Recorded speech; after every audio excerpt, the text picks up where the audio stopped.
এই ভিডিওতে আমরা দূরত্ব, গতিবেগ এবং সময় সংক্রান্ত গুরুত্বপূর্ণ একটি সমস্যার সমাধান করব।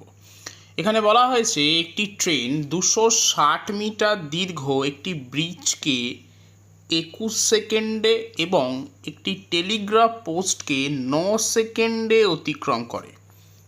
ট্রেনটির দৈর্ঘ্য কত হবে তা জানতে চাওয়া হয়েছে। এখন ট্রেনের কোনো ব্রিজকে অতিক্রম করার অর্থ হলো ব্রিজের দৈর্ঘ্য প্লাস নিজের দৈর্ঘ্য যাওয়া, এবং টেলিগ্রাফ পোস্টকে অতিক্রম করার অর্থ হলো তার নিজের দৈর্ঘ্যকে অতিক্রম করা। আমি যদি ধরে নিই ট্রেনের দৈর্ঘ্য এল, তার মানে ট্রেনটি 260 যোগ এল মিটার যাচ্ছে 21 সেকেন্ডে এবং শুধুমাত্র এল দৈর্ঘ্য যাচ্ছে 9 সেকেন্ডে।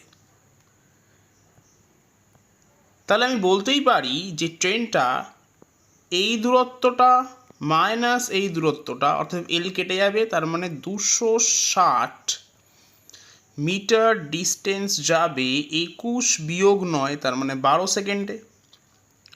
তাহলে ট্রেনের গতিবেগ হচ্ছে 260 ভাগ 12 এত মিটার পার সেকেন্ড।